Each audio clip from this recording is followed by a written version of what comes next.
नमस्कार दोस्तों, स्वागत है आपका सफ़रनामा क्लासेस चैनल में। जैसा कि आप सभी को पता है कि आपका UP triple S C PET का एग्ज़ाम है, जिसकी डेट है 28 और 29 अक्टूबर 2023, जो कि 4 सितंबर होंगे। तो मैंने सोचा क्यों ना मैं आपको प्रीवियस ईयर जो पेपर हुए हैं उनमें जो प्रश्न आए हैं वो मैं करा दूँ। तो इससे आपका क्लियर हो जाएगा कि मैं किस किस टॉपिक को क्लियर कर लूँ, जहाँ से एग्ज़ाम मुझे प्रश्न देखने के लिए मिलेंगे। तो ये जो क्लास है आप लोगों के लिए बहुत ज़्यादा हेल्पफुल होने वाली है एग्ज़ाम के पॉइंट ऑफ व्यू से। तो चलिए बिना किसी देरी के शुरू करते हैं। तो ये देखिए दोस्तों, ये 24 अगस्त 2022 का पहली शिफ्ट का पेपर है और ये जो इसका उत्तर पुस्तिका है ये ए है। तो चलिए इसमें मैं आपको क्वेश्चन लगवाता हूँ।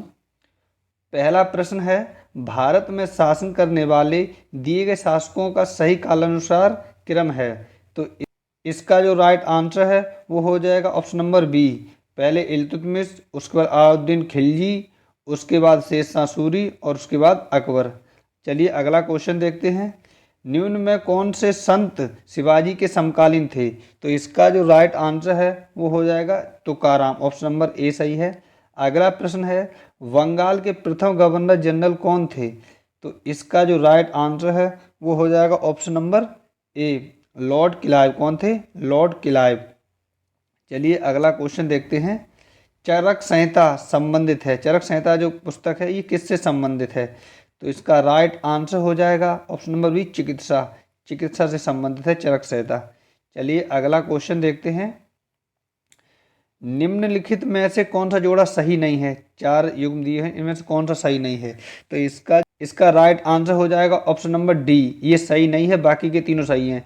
261 में कलिंग युद्ध हुआ है और 78 एडी में ईसाक संवत शुरुआत हुई है और मुस्लिम की जो शुरुआत है वो 622 में हुई है।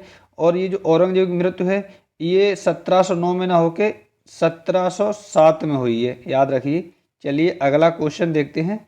निम्न में से भारत के ग्रैंड ओल्ड मैन किसे कहा जाता है? तो इसका राइट आंसर हो जाएगा ऑप्शन नंबर ए, दादा भाई नौरोजी।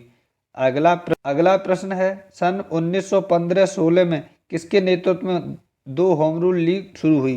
तो इसका राइट आंसर है वो हो जाएगा option number A, Annie Besant और लोकमान्य तिलक। लोकमान्य तिलक ने इसकी स्थापना की और एनी बेसेंट ने इसको पूरे देश में स्थापित किया।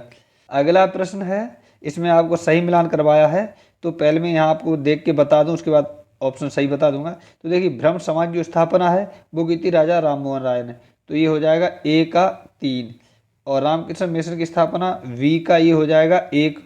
और उसके बाद ये है आर्य समाज, तो आर्य समाज की स्थापना जो है दयानंद सरस्वती की थी, तो सी का हो जाएगा 2। और सत्य शोधक समाज की जो स्थापना है वो करी थी ज्योतिबा फूले ने, तो डी का हो जाएगा 5।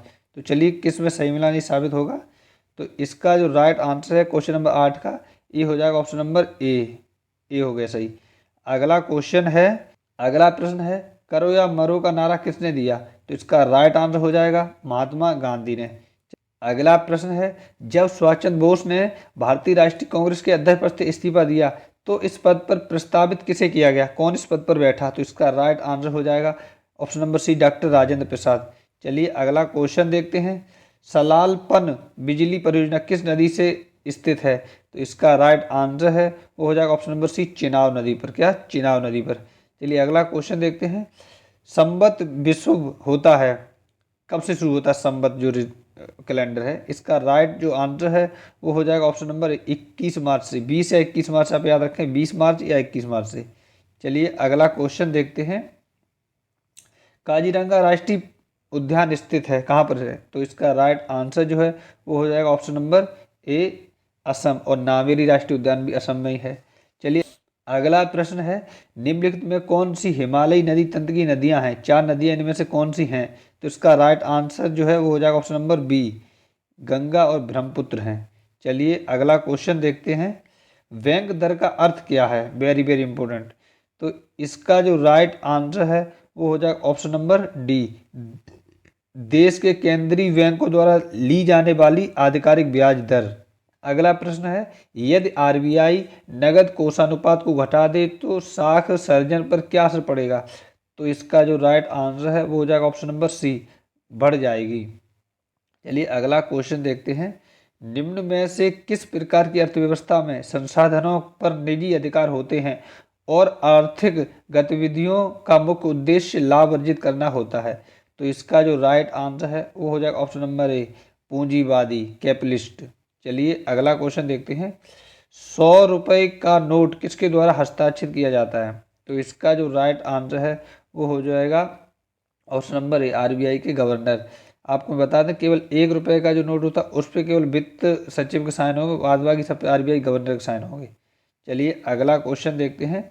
फैमा, FEMA का पूर्ण रूप क्या है? तो इसका जो राइट आंसर है वो हो जाएगा option number B, foreign exchange management act. अगला प्रश्न है, भारत के संविधान में जन स्वास्थ्य एवं स्वच्छता किसमें शामिल है? मतलब किस सूची का ये विषय है? तो इसका जो राइट आंसर है वो हो जाएगा ऑप्शन नंबर ए, राज्य सूची का विषय। चलिए अगला क्वेश्चन देखते हैं। भारत में पंचायती राज व्यवस्था किसके अंतर्गत रखी गई है? तो इसका राइट आंसर जो है वो हो जाएगा ऑप्शन नंबर सी, राज्य के नीति निर्देशक तत्व। अगला क्वेश्चन देखते हैं। शिक्षा का अधिकार एक मौलिक अधिकार है जो किस संबंधित है, किस अनुच्छेद से संबंधित है? इसका राइट आंसर हो जाएगा ऑप्शन नंबर ए, अनुच्छेद 21A से संबंधित। चलिए अगला क्वेश्चन देखते हैं। निम्न में से किसने संविधान सभा में उद्देश्य प्रस्ताव रखा था? इसका राइट आंसर हो जाएगा option number A, Jawaharlal Nehru ने, भारत के पहले प्रधानमंत्री ने। चलिए अगला क्वेश्चन देखते हैं। भारतीय संविधान के किस अनुच्छेद में अल्पसंख्यकों का हित निहित है? तो इसका जो राइट आंसर है वो हो जाएगा ऑप्शन नंबर सी, अनुच्छेद 29 में। और वैसे बता दूं 29 और 30 में है, तो यहाँ पे 30 दिया नहीं है, तो इसलिए 29 में हो जाएगा। अगला क्वेश्चन है, ठोस चालक में धारावाहक होते हैं? तो इसका राइट आंसर हो जाएगा ऑप्शन नंबर सी, मुक्त इलेक्ट्रॉन। अगला प्रश्न है, प्रकाश वर्ष किसके माप की इकाई है? तो इसका जो राइट आंसर है वो हो जाएगा ऑप्शन नंबर सी, एक वर्ष में निर्वात में प्रकाश द्वारा चली गई दूरी की। अगला प्रश्न देखते हैं। ब्लीचिंग पाउडर का रासायनिक नाम क्या है? मतलब ये भी है, इनमें से चार में से ये भी है। तो इसका जो राइट आंसर है वो हो जाएगा option number B, calcium oxychloride, CaOCl2। अगला क्वेश्चन है, 18 कैरेट सोने में खरे सोने का प्रतिशत कितना होता है? जो 18 कैरेट सोना होता है उसमें कितना सोना पाया जाता है, कितने प्रतिशत? तो इसका जो राइट आंसर है वो हो जाएगा ऑप्शन नंबर बी, 75%। अगला प्रश्न है, संतरे में बहुतायत होती है, मतलब बहुतायत क्या पाया जाता है? तो आपको पता है संतरा नींबू में विटामिन सी पाया जाता है इन सभी में। अब आपके 30 क्वेश्चन हो चुके हैं। अब 30 के बाद 31 से शुरू होकर ना, ये 51 से शुरू हुआ है, क्योंकि आपको पता है सभी के सीरियल वाइज अलग अलग होता है। तो चलिए अगला क्वेश्चन देखते हैं। निम्न में से किस शहर में लाइट हाउस परियोजना का क्रियान्वयन नहीं हुआ है? 4 से D में से किस में नहीं हुआ है? तो इसका जो राइट आंसर है वो हो जाएगा पटना में नहीं हुआ, बाद बाकी अगरतला, चेन्नई और रांची में हो चुका है। अगला क्वेश्चन है, कौन सी भारतीय दूरसंचार कंपनी विश्व की 5वीं सबसे बड़ी मजबूत ब्रांड है? तो इसका जो राइट आंसर है वो हो जाएगा ऑप्शन नंबर ए, रिलायंस जियो। चलिए अगला क्वेश्चन देखते हैं। बोल्ड, BOLD, तो परियोजना हाल ही में भारत के किस राज्य में शुरू हुई है? तो इसका जो राइट आंसर है वो हो जाएगा ऑप्शन नंबर ए, राजस्थान में शुरू हुई है। चलिए अगला क्वेश्चन देखते हैं। संयुक्त राष्ट्र की कोवैक्स योजना के अंतर्गत कोविड-19 की मुफ्त वैक्सीन पाने वाला पहला देश कौन सा बना? तो इसका जो राइट आंसर है वो हो जाएगा ऑप्शन नंबर ए, घाना। कौन बना है? घाना। अंतरिक्ष में जाने वाली भारतीय मूल की दूसरी अमेरिकी महिला यात्री कौन है?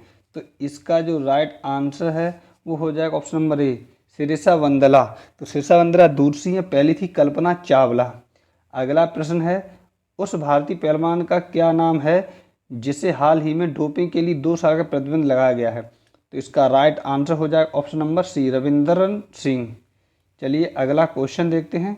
भारत का वह कौन सा प्रथम राज्य है जहां end to end e cabinet प्रणाली की शुरुआत की गई है? तो इसका जो राइट आंसर है वो हो जाएगा option number B, Himachal Pradesh में। अगला क्वेश्चन है, किस भारतीय मंत्रालय द्वारा हाल ही में 2019-2020 के लिए DUISE शुरू किया गया है? तो इसका जो राइट आंसर है वो हो जाएगा ऑप्शन नंबर बी, शिक्षा मंत्रालय के द्वारा। अगला प्रश्न है, स्मार्टफोन निर्माता वीवो ने किस क्रिकेट खिलाड़ी को अपना ब्रांड एम्बेसडर नियुक्त किया है? तो इसका राइट आंसर हो जाएगा option number A, Virat Kohli को। क्वेश्चन है, आर्टिफिशियल इंटेलिजेंस जिसे हम AI कहते हैं आधारित पोर्टल स्पेस भारत में किस न्यायालय के लिए शुरू किया गया है? तो इसका जो राइट आंसर है वो हो जाएगा ऑप्शन नंबर ए, दिल्ली उच्च न्यायालय में।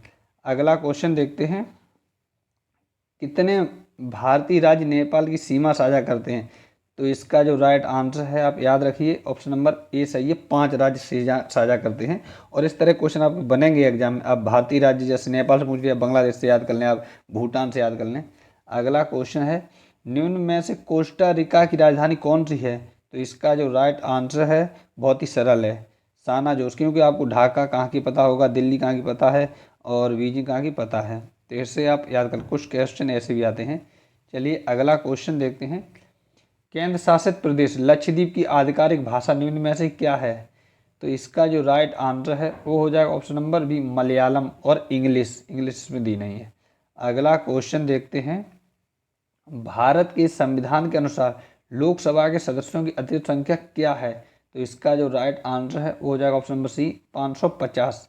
अगला क्वेश्चन है, हिंदी दिवस कब मनाया जाता है?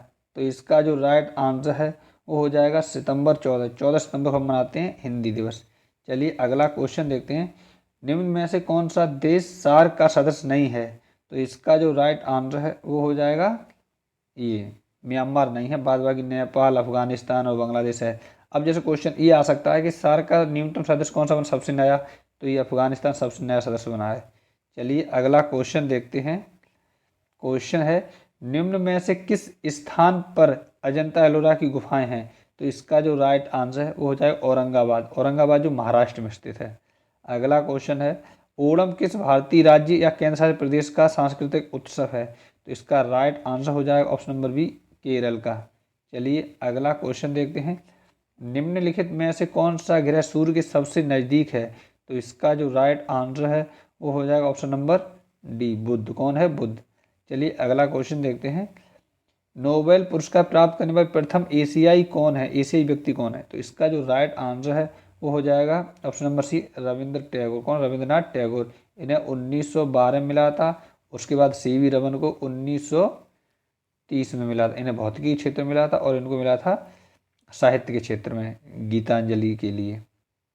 ये थे आपके प्रीवियस ईयर के 70 क्वेश्चन और ये आपको एकदम हेल्प करेंगे। अगर ये क्वेश्चन आएंगे नहीं तो यहाँ से आप टॉपिक क्लियर कर लेंगे कि क्या कहाँ से क्वेश्चन आएंगे और क्या क्या आपको पढ़ना चाहिए।